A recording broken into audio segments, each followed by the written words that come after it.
Welcome to Natural Habitat Adventures Daily Dose of Nature, the wild side of Florida, presented by NatHab Expedition Leader Mike Hillman. It is such a pleasure to have you with us today, Mike. I'm going to hand things off to you. Thanks, Kendall. Welcome everyone to this wonderful presentation I'll be doing today and talking a bit about the wild side of South Florida. But before we get started, I want to introduce myself a little bit more. So I was born and raised in Michigan, but I'm actually calling today from my home in Arizona. And I'm going to talk to you today about Florida. It's a place that's near and dear to my heart, particularly because I grew up there for part of the year or part of my life, and that I have a lot of family in Florida, and so I'd visit them quite often, and even for a while lived in Florida. And it's always been a place that's really kind of captured my heart and soul. I got a degree in zoology from Michigan State University, and Florida has all this amazing wildlife to see and to talk about. So I've always been very, very interested in Florida. This is actually a picture of me from Biscayne National Park at Boca Chica Key, which is just east of Miami. So I've spent a lot of time exploring all parts of Florida and really getting a chance to understand a little bit more about this sunshine state. And I know I've guided with Natural Habitat Adventures for a few years now, and I guided a number of different places. I guided in Yellowstone, just got off of my fall season there. Guide up in Churchill for our polar bear season. Over in Alaska, I guide through national parks like Denali National Park, Kenai Fjords National Park, and Katmai National Park. And I've even guided in Greenland. So I really enjoy guiding in North America. And I've always secretly wanted to guide in Florida. And this is something that's from the beginning of my career with Natural Habitat Adventures. Since this isn't a trip we've had on the list to date, I've always secretly wanted to be able to take our guests to places like the Everglades, to the Florida Keys, and to see all the amazing wildlife that are there. And I know you're probably thinking of Florida in that it's this major tourist destination, and you have these specific spots in Florida where you see a lot of the people going. Places like Daytona Beach, or in Orlando in Walt Disney World. That's actually, coincidentally enough, the place where I got my start working in Florida. I was working at Disney's Animal Kingdom. Being that I've got this zoology background, I worked in a lot of zoos and aquariums over the years, and Disney's Animal Kingdom is no different. I actually was working there as a presenter. In addition to all the theme park rides, they still have this major education component. So that is me right there, talking to some guests about the world famous T-Rex fossil Sue, and talking a little bit more about dinosaurs in Florida and how those are connected. And so that's where I got my start and lived in Florida and really fell in love with the state and its natural landscapes. So when just this year, Natural Habitat Adventures, their wonderful staff, approached myself and a few of the other expedition leaders and said, you know, we would really like to build an itinerary to take our guests to Florida. I was completely over the moon. I was super stoked about the idea of getting a chance to check that place out in a lot more detail and do some amazing things along the way. And so I will be one of the expedition leaders for that trip. So I get to add Florida to my expedition list for Natural Habitat Adventures this spring. In March and April, we'll be leading trips down there. And so this trip is called Florida Nature Safari. And over the course of this presentation, I'll be talking a little bit about the itinerary itself, and I'll be highlighting some of the locations we're going and talking a little bit more in depth about some of the wildlife along the way. In short, I'm going to be nerding out about nature in Florida, and I hope you'll enjoy it as much as I do. This is a fascinating trip. I've had a good portion of my hand in putting together the itinerary and figuring out what places we want to go to that are really the best of the best in Florida, take us off that beaten path into some more natural landscapes, get away from the crowds, and get a chance to explore some of the really cool sights and sounds that we find in Florida. So I hope you'll join me on this presentation and maybe even join me out in the field this spring out in Florida. So to start with, when we talk about Florida, we've of course got the panhandle up top and then down in northern central Florida, but we're gonna actually focus our time in southern Florida. So let me zoom in here. And to start our journey, we're gonna see one of my favorite islands in the state, and that is the Island of Sanibel. And on Sanibel Island is one of my favorite refuges actually too. This is J.N. Ding Darling National Wildlife Refuge. And this was named for a staunch conservationist and one of the early leaders in the U.S. Fisheries and Wildlife Service and National Wildlife Refuge System, Ding Darling. And so he was pretty instrumental in setting aside this land as well as protecting a lot of different species. But on top of that, he was also a cartoonist. And that's why if you notice on the sign right there in the center, his ding is kind of a stylized signature. That is his signature put on the sign right there. He was a well-known, actually Pulitzer Prize winning cartoonist back in the day. And he was also the person that came up with the blue goose. You see that below Darling right there. If you notice, if you've been to other national wildlife refuges before, you've seen that blue goose before. It's the logo of the National Wildlife Refuge System, and he was the one that created the blue goose logo. So it's some really interesting history just around this refuge. But in addition to that, this refuge is a really cool place because it's this meeting of habitats. You've got the Gulf of Mexico and that salt water rushing in towards the island. Then you also have the freshwater of the island meeting and mixing around these wonderful plant and animal species. And so you get this explosion of life. So if you go beneath the water surface, you see all these plants and all these little critters and vertebrates and fish and crabs and clams. And above the water surface, you see all these rich grasses and fruits. And so you end up getting this concentration of wildlife. And one of the reasons that it's near and dear to my heart, because I am a bird watcher, a birder. I love learning and seeking out birds around the world. Ding Darling is well known as a bird watcher's paradise. Here's just a small sampling of the over 250 different species of birds that can be found at Ding Darling National Wildlife Refuge. And the gamut goes from all sorts of shorebirds to songbirds and migrating birds as they're coming through the spring. It really is a fantastic place to go, not only as a birder, but obviously a wildlife enthusiast.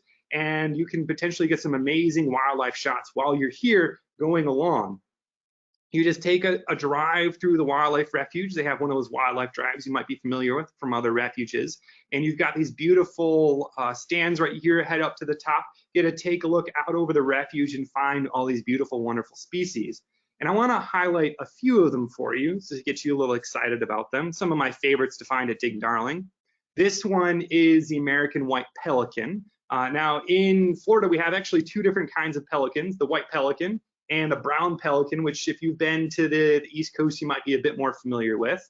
And what's fascinating about the white pelican is we only actually have them in Florida in the winter time. They come through in the winter, which is the blue area on the range map right there. And they spend the winters there where it's obviously a lot warmer than it is in the rest of the United States. But unlike the brown pelicans, which stay year round, the white pelicans will actually migrate into central and northern US and even Canada. So when I'm leading trips in Yellowstone, one of the surprises of my guests there is we'll be out on a lake in the middle of Yellowstone. We've just seen moose, we've just seen bison, and now we're looking in the Rockies in a lake at pelicans, which people don't think to see there, but these guys actually nest in the Rockies, which is kind of cool. And their feeding strategy is pretty interesting. Unlike the brown pelican, which is what we're looking at right here, which they do this really cool diving behavior, which I've had a chance to see when I was in Florida. They dive down from up in the air and then stick their big beak open, that pouch that they've got, and try to catch a fish basically by netting it from the air. The white pelicans work as a team, which is something you don't see in birds very often, teamwork, right? Most of the birds are kind of doing their own thing. They may be in a flock, but they're not necessarily working together.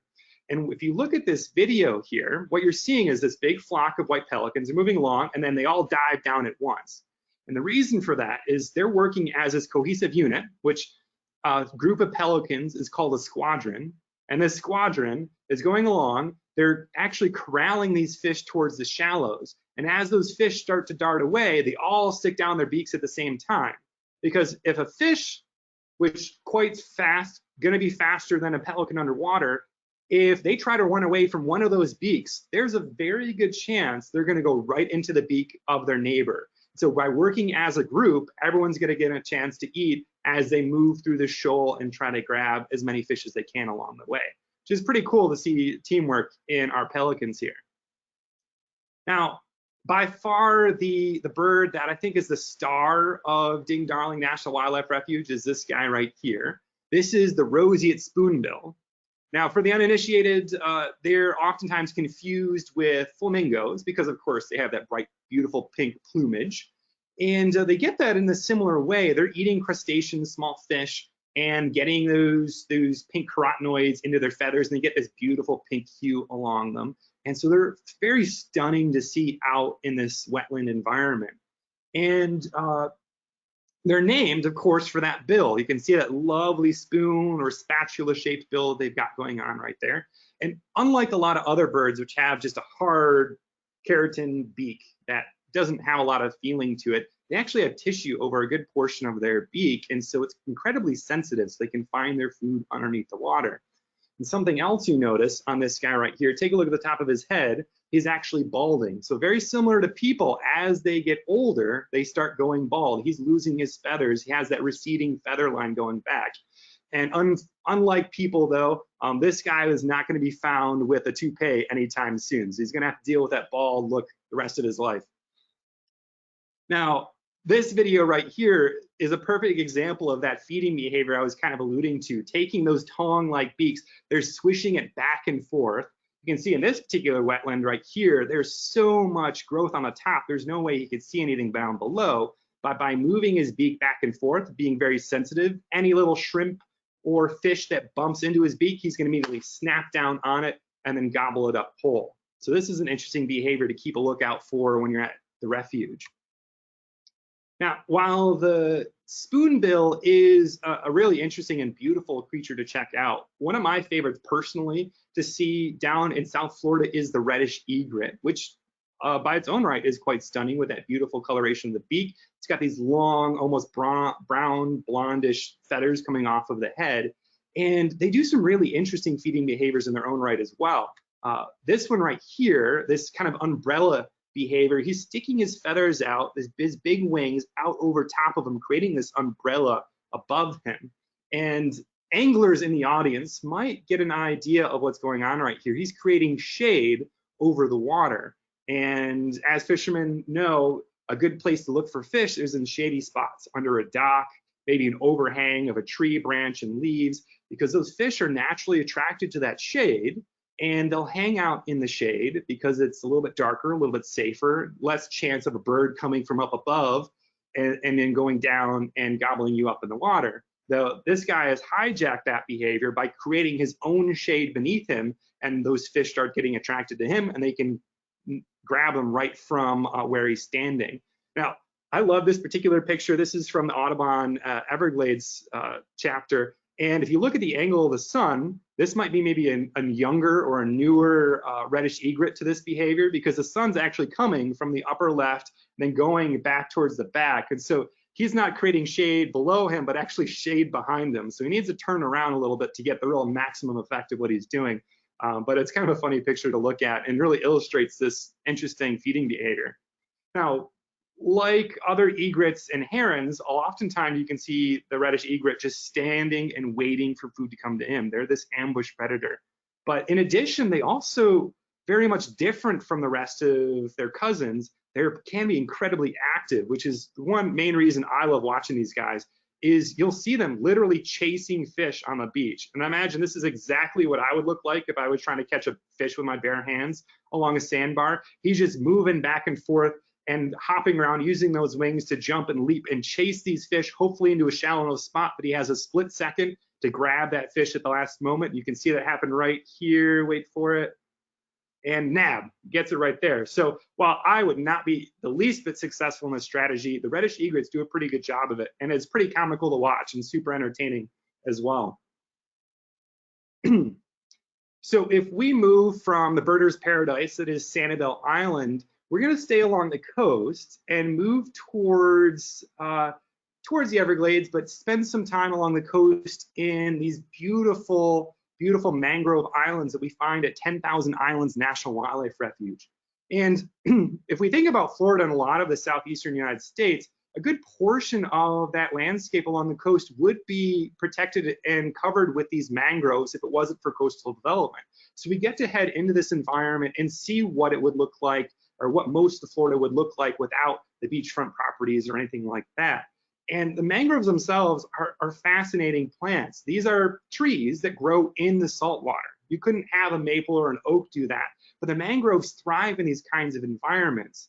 And that's because of these beautiful root systems that they've got going on. This is what's called red mangrove. They get its name from that beautiful bright reddish brown bark that's on their roots. Those roots spread out and stick into that soft mud and sand, anchoring them down in place. But they also serve as a benefit as they keep a lot of that salt from getting taken up into the roots and would eventually kill the plant otherwise. And the mangroves are critically important, as I alluded to, for the people that live in Florida for actually coastal protection. This video here, this is a scientific mock-up of what it would look like if a storm surged from a hurricane or a big storm, creating these massive waves. These waves hit these mangroves, and then look what's happening on the other side, which would be the normal shoreline of Florida. That water is, those waves are broken by the mangroves, and so we get relatively pristine coastlines if we have those mangroves protecting them. So it's a really important resource, and it's something that Florida is working, and conservationists in Florida are working to protect and even expand some of those zones where those mangroves used to be. Now, of course, as you can see here, the mangroves are useful for people, but they are very useful for the animals as well. We take a dive below the water's surface and take a look at the root systems and the tree branches that dip below the water, especially at high tide. You can see a lot of the shade that makes it a great place for these fish to hang out and hide from predators. And so mangroves throughout South Florida are these nurseries for a lot of small fish, invertebrates, and clams. We're talking hundreds of different species of animals that we would find out in the ocean in places like coral reefs may spend their first early years here in a mangrove nursery. So going for a swim, you may see vast schools of fish, tinier versions of their adult selves, like these tomtates. There's some grunts in there, and goatfish. They're spending some time in here, but then eventually will grow up and then basically move out and into a coral reef system where once they're a little bit bigger, and they don't have to worry about predators nearly as much. Now, that being said, there still are predators in this environment, but they're smaller. These are baby lemon sharks in this video here that are swimming around. They're famous for actually, their mothers will go into these mangroves as adults, they'll give birth, and these little youngsters could spend several years or more in these mangrove systems growing up before they head out to sea. Because just like the small fish they're gonna prey on, they're worrying about being part of the food chain, and bigger sharks, including lemon sharks, would go after the youngsters. And so using these mangrove environments, occasionally we can see them swimming around through here and going through those same kind of predatory behaviors we would see out in the open ocean, but at a smaller scale in this little nursery. Now, like I said, they're gonna get a little bit bigger. A full-grown lemon shark could be upwards of 11 feet long, so they can get quite big. They're gonna head out into more open waters. In this case, this female is heading out over some seagrass and swimming along in this environment looking for the bigger fish that are growing up from these mangroves to feed on. And the seagrass in and of itself is a pretty important habitat for a lot of different species. In Florida, we have two main types of seagrass. They are turtle grass and manatee grass are the actual names. And this is a place where we look for, of course, the next two really famous and sought after species in Florida. And that, of course, are sea turtles, like this guy right here nibbling along. They eat a lot of different species of like jellies and plants, but they're going to be spending a lot of time through this turtle grass, nibbling this up and grazing on it. And we also see the manatees doing the exact same thing. And you might be familiar with their other name for them, the sea cow.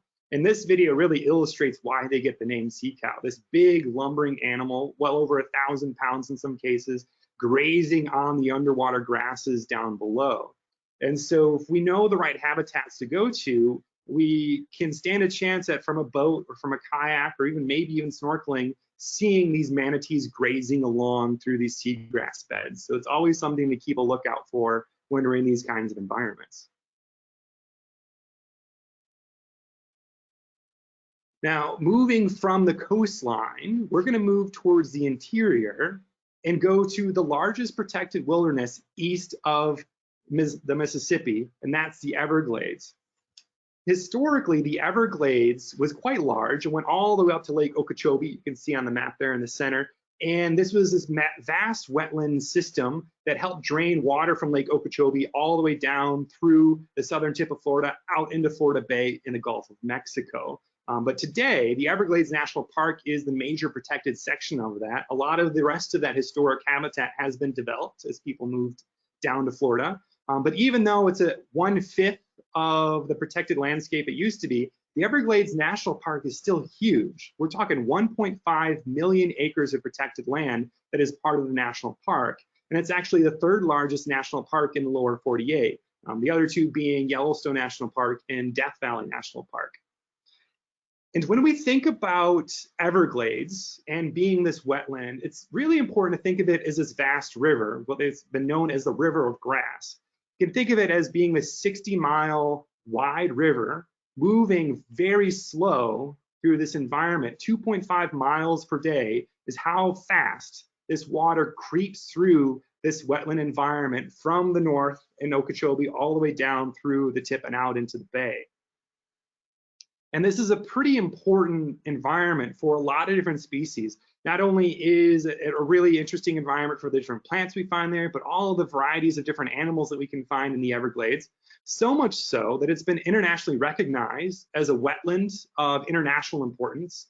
It's an international biosphere reserve, and it's even designated a World Heritage Site. That's how important the Everglades are to the Earth as a whole. And this is, like Ding Darling National Wildlife Refuge, a great place to see a lot of different species of birds. One of my favorites to look for is the anhinga, also known as the snake bird. And unlike our other bird species, like our herons and egrets, in this case, a great blue heron, but uses its beak like a pair of tweezers to basically grab the fish or the frog or what have you out of the water and swallow it whole. The anhinga is also known as a snake bird or a diving bird because you'll see in this video, it'll actually dive beneath the water. You can see that long neck moving through, and that's where it gets its name snake bird, sticking its neck way out in front of it with that nice sharp beak and looking for fish that are hanging out down below the water surface.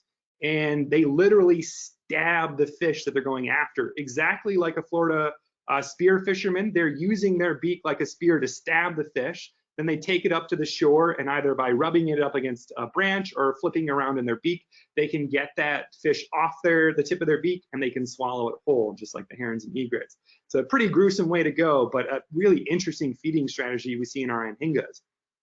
The Everglades are known for a lot of different species. One that people like to or hope to see is the Florida panther, but there are not many Florida panthers in Florida. There is between 120 to 230. They're a subspecies of panther that's related to the mountain lions and cougars and pumas. They've got a lot of different names that we can see in other parts of North and South America. But because they have such a low population, it's very difficult to see them. Very rarely do they get seen. It'd be really hard to go out and try to look for Florida panthers. I know a Florida panther researcher that went looking and has gotten camera trap footage, but has never actually seen one in the flesh. Most Floridians go their entire life without seeing these guys.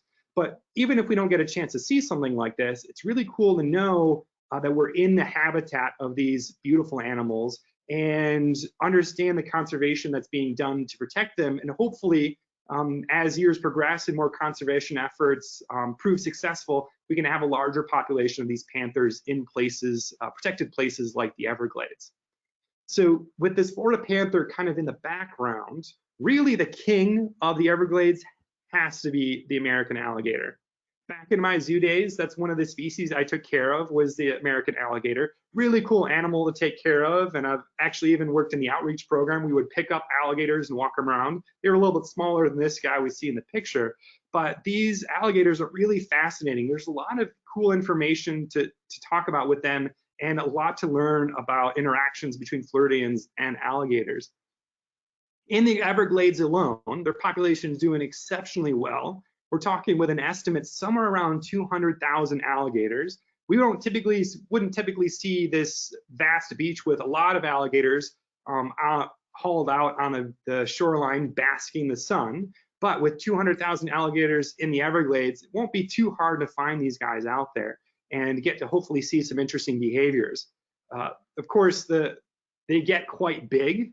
They start off small, but a record alligator could be something like 15 feet long and could weigh well over 1,000 pounds. These guys get big. They're one of the biggest animals we could see down in Florida. And the reason that they get to this large population is because they're so successful in their hunting strategy. They're all that sit and wait predator. They're the ambush predator of Florida in all rights. They'll sit down there with their head just above the water's surface, just their eyes poking out and their nose so they can breathe. And they can wait for hours, if not days, in one spot for an animal, fish, turtle, mammal, bird come along, and they'll use that explosive energy to grab that animal. And they get their next meal, and they could wait potentially weeks, if not months, before they get their next meal after that. And some of the birds I've been talking about, like our egrets, actually take advantage of this strategy. They'll preferentially nest in places where there's a water area with alligators hanging out below them. They'll nest in these mangroves or these tree systems above those water lines. I've actually seen this happen in zoos. We had alligators on exhibit and crocodiles on exhibit, and we had herons nesting in each of those exhibits, specifically choosing to nest above these crocodilians. And the reason for that is if you nest right there out in the water above an alligator, then you don't have to worry about as many nest predators. We're talking land animals like our raccoons or our gray foxes, which otherwise would be happy to climb a tree and raid those eggs or those chicks and destroy the nest in the process. By nesting above those alligators, our herons, our egrets, can raise their young in relative safety. Now, if one of those nestings were to fall out of the nest, well, that's fair game for the alligator. So by unintentionally providing a bit of security, they sometimes get something out of it if those nestlings don't stay in the nest. Now, it's important to know, though, I don't want you to think that alligators are these prehistoric, instinctual, unthinking animals.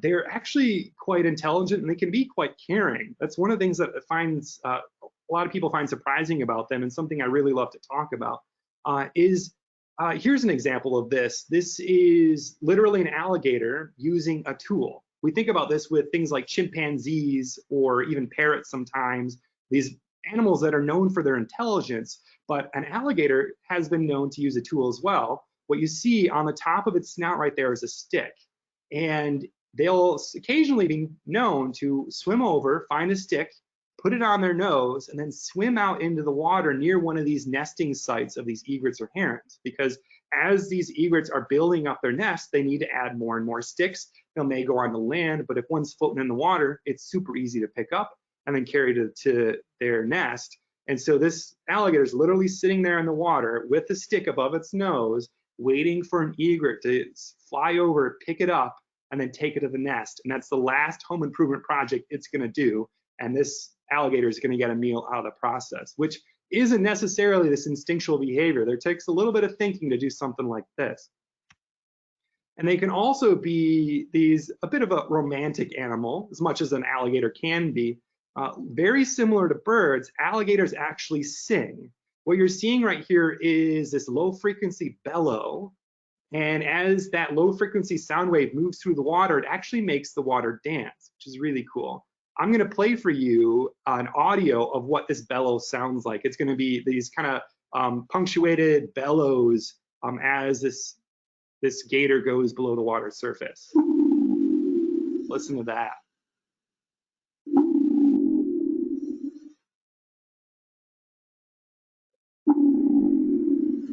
So this happens right in the spring. I've had a chance to hear this out in the environment. It carries quite far, so it's hard to identify where it's coming from, but it's a pretty cool behavior to see and to know that these alligators do a bit of singing to attract the ladies. Speaking of the ladies, the mothers themselves can be these really attentive mothers. So this is a younger alligator that's built this mound of vegetation, and this mound of vegetation is the nest. She's going to dig apart that mound, lay her eggs inside of it, and then cover that vegetation on top and let it sit there. And it's going to start to decompose. For the gardeners in the audience, you might know that a compost heap creates heat as it degrades. And so this nest actually keeps those eggs nice and warm. So unlike a bird, which has to sit on those eggs, keep them warm, an alligator basically lets the vegetation heat up and do it for her. But she's got to be very attentive to the temperature because like other reptiles, not all reptiles, but some other species, actually the temperature determines the gender of her eggs. So if it's a little bit on the cooler side in the nest, somewhere between 82 to 86 degrees Fahrenheit, all of her eggs are going to be female. And if it's a little bit on the warmer side, say 90 to 93 degrees Fahrenheit, all of her eggs are going to be male. So it's her job as a good mother to be incredibly attentive to the temperature. She'll literally feel the temperature in the nest and pull vegetation off or add more on to get that temperature in a nice sweet spot between these two ranges so she gets a mixture of males and females in her clutch. Now, when it's time for those eggs to hatch, they'll start chirping and she can hear that. And she'll actually dig apart the nest, release those youngsters that have hatched out of the egg. And she can even go as far as taking those youngsters that are having a hard time pushing out of the egg. She'll take that egg in her mouth and gently roll it with her tongue along the roof of her mouth, break open that eggshell, and then take each one of those youngsters out of the nest and then bring them down safely to the water. And then she could spend the next 1 to 3 years being the protector of these youngsters. They're going to be on their own when it comes to food. They've got to learn rather instinctually how to catch things like, in this case, when they're that young, small bugs, small fish.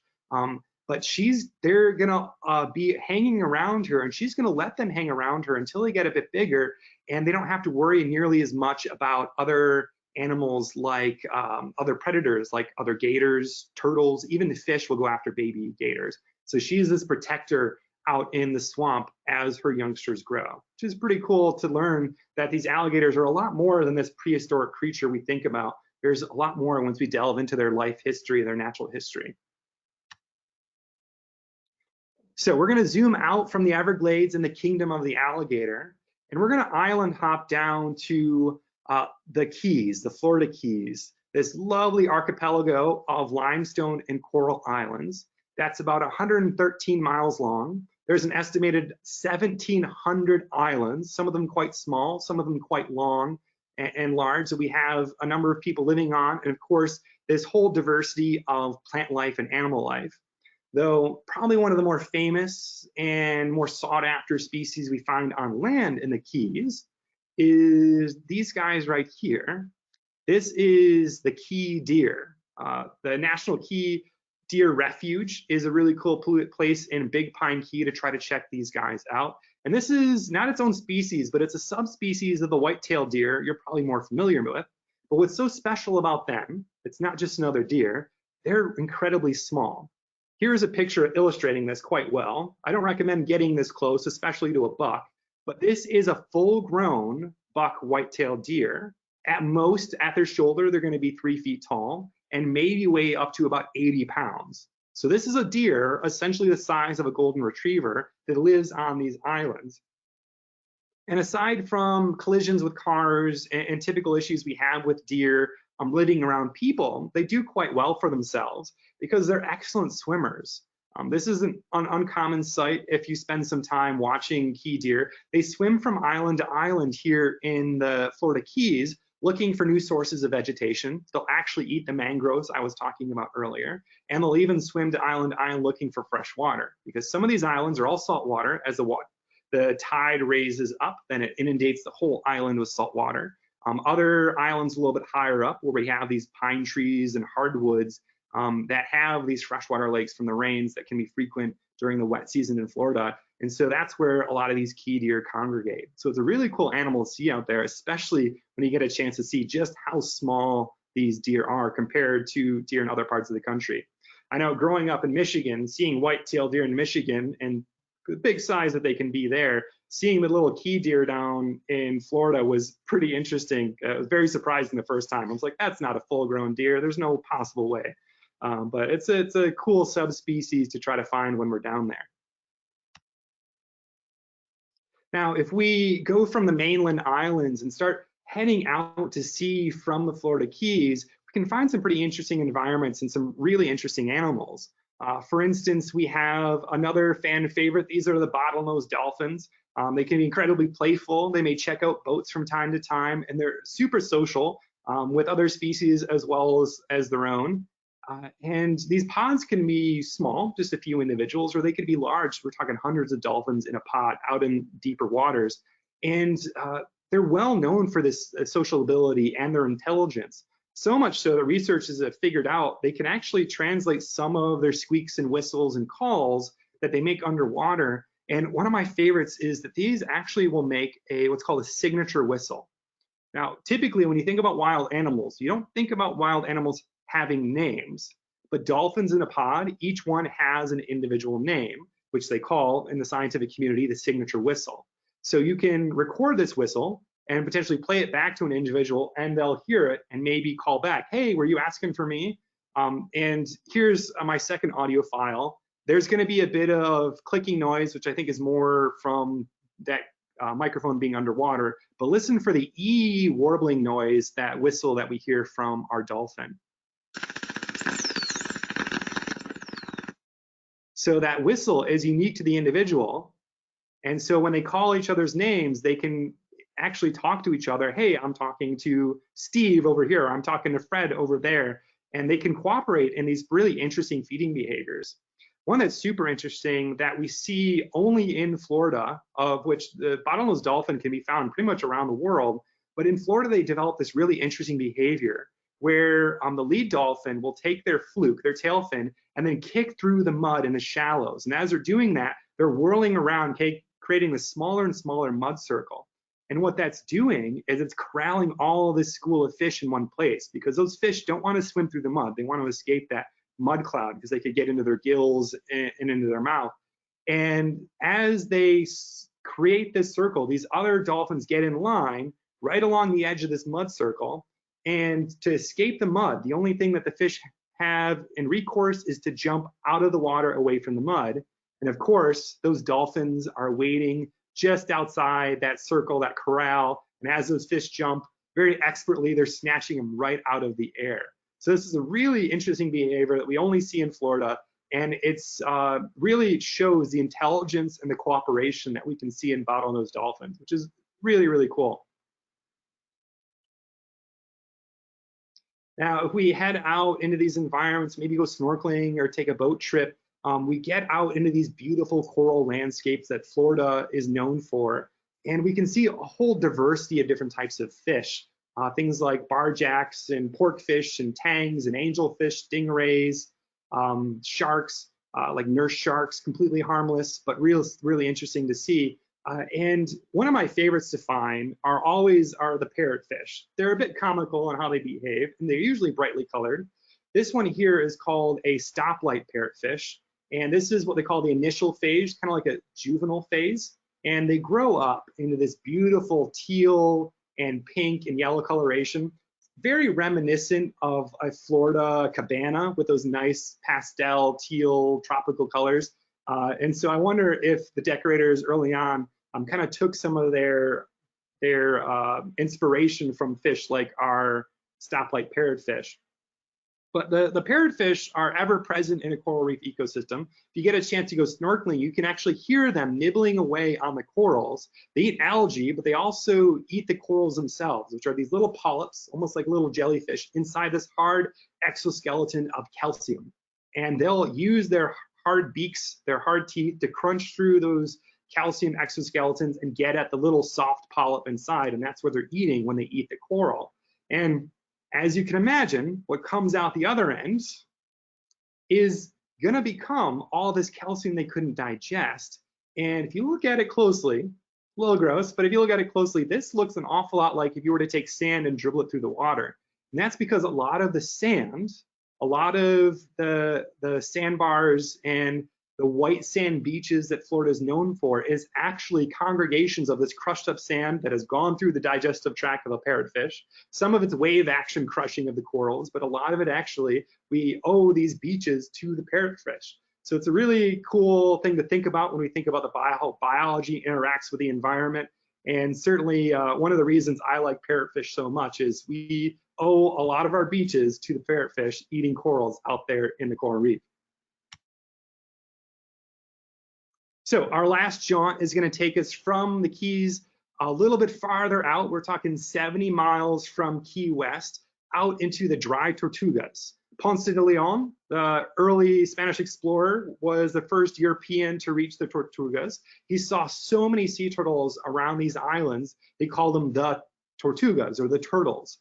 And today they're known as the dry Tortugas because there's no fresh water on the islands. It's only salt water. And the Tortugas are a really interesting environment. My favorite one to go to that I've been to is Garden Key and Bushkey.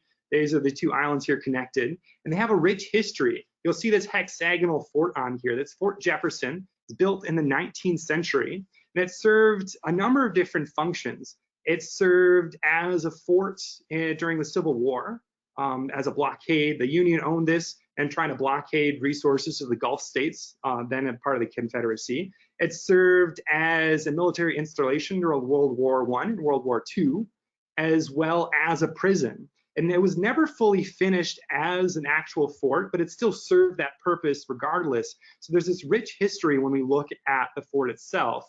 One of my favorite things to do there on Garden Key and Port Jefferson is they've got this really cool concrete and brick moat that goes around the entirety of the island. I don't know many places in the United States where you can walk a moat, but you can do that here in what is the most remote national park in the lower 48. You're actually closer to Cuba when you're on dry Tortugas than you are to mainland Florida at this point. So the views themselves are quite expansive from the top because you're not going to see much in the way of land other than a couple other islands that are part of the 100 square mile Dry Tortugas National Park. But when you get down in the water, you can actually snorkel through the water here and take a look at the reef fish that are congregated at this beautiful landscape. And in addition to being that it's so remote, so out in the middle of nowhere, this island is, very much like Ding Darling National Wildlife Refuge, this island is also a birdwatcher's paradise. If you take a look at this sign and zoom in on the North America map right there, you'll notice a blue line and also a yellow line. Those are what we call flyways. These are migratory funnels of birds that will spend the summer in spring and summer in the United States and Canada, and then will migrate out down into Central and South America for the winter when it gets too harsh for them here. Now, they will take these specific flyways, and two of them, the Atlantic flyway, that blue one, and the Central flyway, that yellow one, will actually converge in some cases around Dry Tortugas National Park. And for a bird, something as small as a warbler or other songbird, flying across the massive expanse that is the Gulf of Mexico takes a lot of energy, and you can get tired very easily. So finding an island like Dry Tortugas, finding an island chain that you can rest on before you continue on is super important. So this place funnels in the birds. You can see hundreds of species of birds in Dry Tortugas over the course of a year because of these migratory funnels. So this is one pretty common sight to see. This is a brown noddy, which is a type of tern. In fact, there's 4 different species, the brown noddy, which is in the upper right, but there's these other 3 species, these 4 combined, nest only in Dry Tortugas National Park in the US. If you are a birder that wants to see these guys in the US without traveling out of the country, you have to come to Dry Tortugas to see these guys nesting. So the brown noddy in the upper right, the upper left is the masked boobie. It's a cousin to the blue-footed boobie you might be more familiar with from the Galapagos. Then we have a sooty tern down in the lower left, and then the lower right is the magnificent frigate bird. The frigate bird is one of my favorites. This big red pouch you see on the males, they inflate that. That's one of the ways they look sexy to a female. But one of the reasons I like them is because they have this beautiful silhouette. Look at that, this long arcing wing with these nice sharp wingtips, tapers down to this long tail. They're also known as a pirate bird because they actually will from time to time steal fish from other birds. And some really cool footage of this. This is a masked boobie in the white, and those black birds are the frigate birds. They saw this boobie eat a fish, and they're literally chasing it until he spits it up. They're going to catch it midair and then continue on throughout their day and stop harassing that boobie. And so they'll keep an eye out for other birds catching fish and then literally chase them down, peck at them, try to bite them, try to pull feathers out until they give up their catch. And that's how they really earn the name as a pirate bird. So in addition to the bird life that's there, snorkeling that can be done there, the landscape itself is just quite beautiful. These lovely sandbar islands with short vegetation. You can see for miles in any direction out in the middle of the Gulf of Mexico. Pretty stellar. So when we talk about this trip, we see all these beautiful landscapes. We're seeing state parks, national wildlife refuges, 2 national parks, all these beautiful landscapes. And so it's a really fascinating trip. We'll have chances to go kayaking through the mangroves, which is fantastic to do. I highly recommend it. Getting a chance to go snorkeling in coral reef ecosystems, see the fish in their environments. An airboat ride through Everglades to get a chance to get out into these remote places and see this environment from the inside. We're going to actually take a seaplane ride from the Keys, from Key West, out to Dry Tortugas, making a relatively short trip. But by flying low, we can see the wildlife that may be moving through the water, things like sharks and rays and sea turtles, as we head to the Keys and get a chance to explore Garden Key. And one thing I'm super stoked about, taking a solar-powered boat out into the water and do dolphin cruise, looking for these really social, really interesting dolphins out in the environment where they can be found. So all these really cool landscapes, the Everglades, these beautiful beaches, the coral reefs, island life in its truest form, the mangroves, even the seagrass beds, are all these environments we're going to get inside and get to learn about the different plants and animals that live there.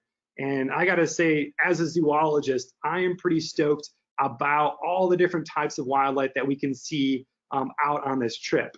And so be thinking about all these cool species that really make Florida unique and special when we talk about the United States. It's a really cool place and really lends itself to some interesting time down in South Florida, the Florida Keys, and beyond. So I want to thank you so much for tuning into my webinar, talking a bit about one of my favorite places in the country. And I'm going to open it up to questions to see if you guys have anything that in particular you want to get answered.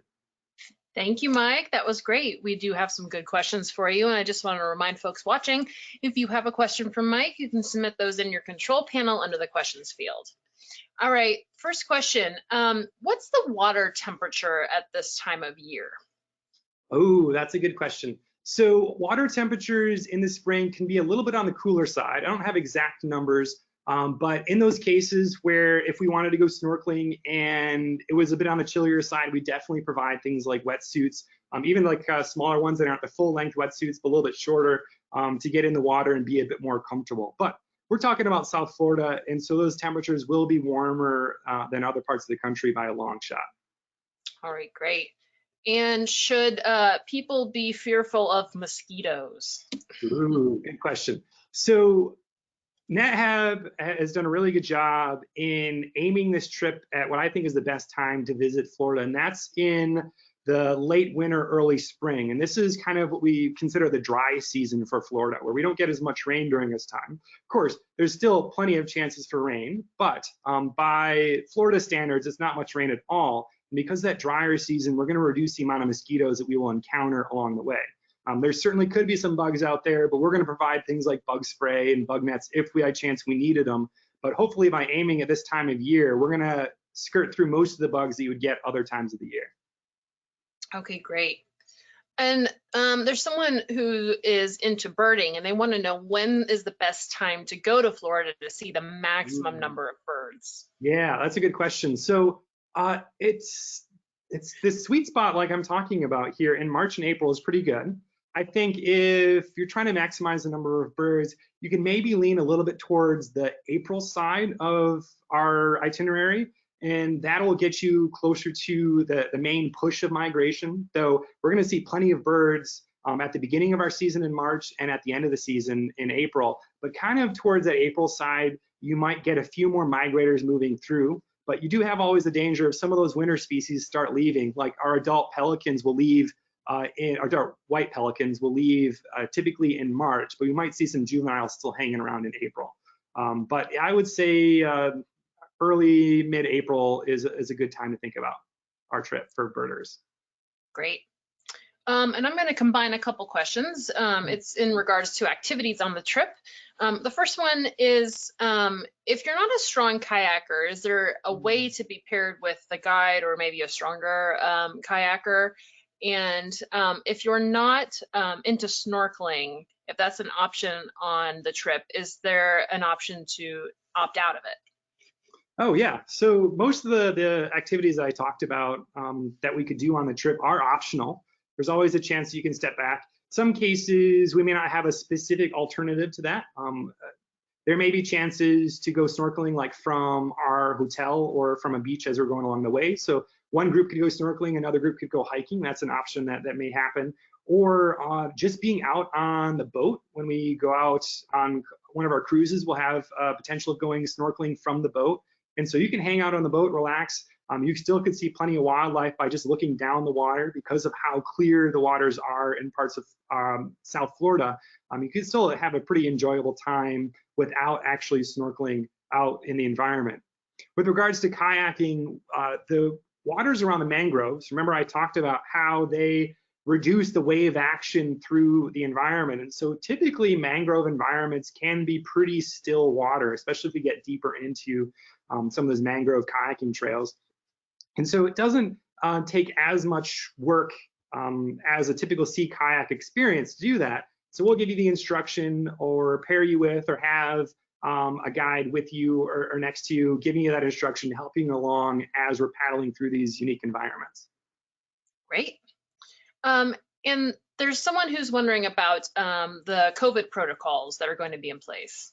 Yeah, good question. So to talk a little bit about the COVID protocols, that's certainly something that's always going to be in our mind as we move forward through these trips. And I've actually led trips with our COVID protocols. We've looked at the CDC guidelines and created this massive document of all these different protocols with specific situations geared towards our trips, making sure that we have enhanced sanitation principles, so using a lot of hand sanitizer on the trip, cleaning common surfaces frequently, using masks when we're in closed spaces like vehicles, keeping our distance when we're outside. Florida lends itself pretty well to some of these COVID protocols, like for instance, eating outside when it's temperatures that can be in the 60s, 70s, 80s, and even up to 90. It's going to be remarkably easy to eat outside. And in fact, the restaurants that we partner with, a lot of them, we're going to be looking for outdoor seating and that give us that open air environment where we can space out and eat and relative safety. And since I've led trips in Yellowstone, I'm pretty well versed on these COVID protocols and how they work. And I'm excited and pretty proud to say that we've been completely successful in not having any worries about COVID on trips by putting all these principles in place. And so if you're going to travel during this time frame before we get a vaccine rolled out to everyone and it can be completely safe to travel, with thinking about COVID, going in a group like Natural Habitat Adventures that at max will be 10 people, split between 2 vehicles, so just 5 people to a vehicle, quite well spread out. And all these protocols that both myself as an expedition leader, my co-expedition leader, and even the field staff that we'll have on the trip, going in behind you to clean things and keep things very safe, I think is a really a great way and a really comfortable way you can travel during this time and get out into a unique environment like South Florida. All right, great. Okay, I'm going to move into some questions about wildlife now. What are the chances of seeing pythons on the trip? Ooh, that's a good question. So that is something I didn't really touch on this trip, but Florida, because it's such this warm environment, relatively year-round. Certainly, you can get snow and ice in Florida, but not most places in South Florida by any stretch of the imagination. But because of this environment that's relatively warm, you get a lot of species that are what we call invasive, species that aren't supposed to be there. They're from other parts of the world that get released for whatever reason. Maybe somebody let a pet out or escape a zoo or something like that. And they can establish themselves and do quite well in Florida. And one of those is the python, like the Burmese python is, I think, the example that our guest is referring to. And they have unfortunately done quite well in an environment because the Everglades is very similar to what they would find in other parts of their range in Asia. And so this is a species that is wreaking havoc on the environment. It's something we'll talk about on the trip because they're eating small mammals like raccoons all the way up to there's been footage of them eating alligators. And so they're eating some of these animals out of house and home. And actually seeing them is quite difficult. And that's the reason why they're a problem. Florida Wildlife Commission and state agencies have put bounties on the snakes, just like they did back historically for things like the wolves, which is why we don't have as many wolves in the United States as we used to. But because they're such an excellent camouflage and they can hide under thickets of vegetation relatively easily, they can go for a swim from wetland to wetland. It's incredibly difficult to actually spot them. And so while they're paying people for their skins, or even people are thinking about hunting them for food, they really haven't decimated the population as much as we would hope, because their camouflage is so good. So the chances of us actually seeing one are pretty remote, outside of maybe going to a visitor center and seeing a tank display that talks about invasive species, or maybe seeing hides or something like that. Actually seeing wild ones is going to be pretty difficult. All right. And are we going to be able to see crocodile and alligator on the trip? And related to that, there's some questions about whether or not there would be, not that they would want this, any chance of encountering a gator while snorkeling or kayaking or any other potentially aggressive wildlife? Yeah, well, that's a great question. So first, kind of one of the differences between alligators and crocodiles, in that alligators really love freshwater environments, and crocodiles, at least the American crocodile, which we could see potentially in the Keys in South Florida, is more of a saltwater species. So we kind of compartmentalize those two in where we would see them. Alligators more likely in freshwater environments, crocodiles more likely in ocean and mangrove type environments. Though alligators are, with regards to our trip, we're not going to be in too many water places where we're down low snorkeling or kayaking around alligators per se, because it'd mostly be brackish and saltwater that we're in those environments. That being said, crocodiles are pretty hard to spot in South Florida, so it'd be a pretty remote chance that we would see a crocodile, let alone have to worry about it from a safety perspective. That being said, even if we were to spot one of those guys in the water while we're in the water or something like that, the chances of them being aggressive are incredibly remote. Those kinds of interactions don't happen very often in Florida. And I will say, when things like an alligator attack get on the news, in the national news from Florida, it's almost always an instance where someone goes and tries to pick up the alligator, wrestle the alligator, move it themselves while talking to a professional. It's the same with a lot of wildlife interactions, negative wildlife interactions we see around the world. It's usually the fault of the person that's harassing the wildlife that they have to then defend themselves. So as long as we give these predators their space, and that's where myself as an expedition leader, the folks and operators that we're going to be working with out there on the trip, by following the rules and guidelines and taking taking what we tell you to do and following our lead, you'll be perfectly safe in these environments. I wouldn't worry the least bit about any problems from alligators or crocodiles out in the environment. Great. Okay, moving on from that subject, what is the difference between a heron and an egret? Ooh, good question. So they're all part of the same family. It's called Artiidae, and you've got herons, egrets. Some egrets are larger, smaller. You've got herons that are larger, smaller, and they're really more referring to kind of different genuses of birds. So you've got like the great blue heron and the great egret, which all intents and purposes are the same size and relatively same shape, but colorations is a bit different. The great egret's known for their white coloration. The great blue heron's known for that grayish blue coloration, though something we could see in South Florida was called a Wonderman's heron, which is an all-white version of a great blue heron. So it looks very similar to a great egret. And I'll take myself as a birder to be able to identify the difference and talk about it. And what's interesting is that we see this overlap in their, what's called their niche, their job. They're about the same size and eat a lot of the same types of foods. So they're in direct competition with each other. And if you go on the small side, we have things like the green heron, which is kind of a brown and greenish coloration. We have smaller egrets, like the snowy egret we could see in South Florida. It's a little bit bigger, and so they actually don't overlap. The green heron typically is going to be staying in shallower waters right along the edge, not usually going into the water to feed, versus the snowy egret, which has longer legs, wades out into the water. So they're all part of the same family, but it's a little bit different name for different species that we see that make that whole family Ardeidae. Okay. And there was a lot of curiosity about climate change and the effects in the areas that we're visiting, and Yeah. also about coral reefs in the area. How are they doing? And do the parrotfish create any problems for coral conservation? Oh, that's a good question. So, of course, anytime you have a grazing animal, in this case, the parrotfish, nibbling on the corals, this is an issue because you could worry about them nibbling too much. Now, in a normal circumstance, climate change aside, they would be in perfect balance because the fish themselves are nibbling on the corals, then the corals themselves would be growing new polyps and expanding their ground, and they would be in relative balance because the more corals there are, the more parrotfish there are, but that if they take too many corals, then the less parrotfish there would be, or they can switch to algae.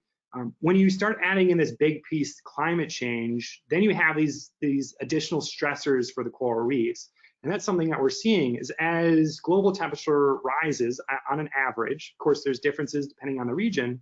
What we're seeing in South Florida is twofold. One, water levels are rising. So Florida will get smaller as sea levels rise because we're talking elevation changes in South Florida from 0 to 150 feet. That's as high as we're probably going to get on the trip, plane ride aside. And so that water is inundating these landscapes. And so runoff from farm fields that are nearby or just houses and homes can enter these ecosystems and potentially introduce pollutants.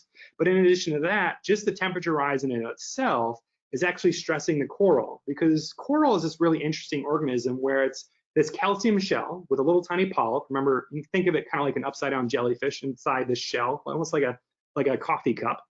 And inside the tissues of that coral polyp, that little jellyfish, are these algae, and they work in unison together. The algae get the sunlight from the sun through those crystal clear waters, and they give off sugars, and those sugars feed the coral, and the algae gets the benefit of being in the home inside of that coral polyp. Now, as temperatures rise, we're seeing some species of corals where those algae are getting stressed out, and those algae die or leave the coral polyp. And this is where the term coral bleaching comes from, that you might be familiar with if you've seen other conservation documentaries. And those polyps don't do quite as well without the algae because they need those sugars. They certainly catch some food that's drifting by with their tentacles, but they need that additional algae as a partner to help them survive. So some species are doing better than expected, and a number of species aren't doing that well because of climate change. So some conservation efforts we'll talk about are things like coral budding, where they're actually taking coral, breaking them off, almost like a plant, where you take cuttings off of a plant, grow them individually, and you get these new individuals you can replant. The same thing's happening in South Florida, and they found that by doing this budding, the corals actually grow a lot faster than they typically do. But you have to, of course, worry about things like our parrotfish coming along and grazing through your little coral farm that's under the water. And so some cases they put cages up or in areas where they typically don't find parrotfish. So it's this interesting balance. And certainly it's a conservation issue that we're not going to solve in the near future, but hopefully through the work of conservationists like World Wildlife Fund and other organizations, we can keep these coral reefs growing and try to reduce as much as coral bleaching as possible so we can keep these beautiful and unique environments for us as well as the animals that live there. Great. Well, I'm going to call it there with questions. It's top of the hour. And Mike, thank you so much for presenting. I am so excited to get out on this trip. As I was telling you before, I'm so ready for a tropical destination. So it's really exciting that we've got this new trip offered to folks. And for everyone watching, if you want more information, we've got the trip up on our website, or you can give us a call, 800-543-8917, and we'd be happy to help you out. All right, Mike, I'm going to turn it back over to you for closing comments. Thanks, Kendall. Again, folks, I want to thank you so much for joining me on this lovely journey through South Florida, one of my favorite places to visit. This is going to be a really cool trip if you guys are itching to get out of the house. I know as we set into winter, it's quite cold, and just thinking about being on a white sandy beach with a pina colada in one hand, just enjoying this expansive, beautiful tropical waters is something that I am daydreaming about constantly. And if you're interested, I'm going to be one of the expedition leaders. I don't have specific trips just yet that I'll be on, but I'm going to be one of the excellent expedition leaders that will be out there in the environment, getting you a chance to get off the beaten path and see a part of Florida that you probably haven't seen before, or certainly in a unique way, and see some different wildlife. So I hope you join me out in Florida and join me for some other webinars in the future. So thanks so much and have a good day. Thank you. Thanks so much again, Mike. And thank you to everyone who joined us today. We will have this replay on our website soon. And with that, I will conclude the webinar. Goodbye, everybody. Bye now.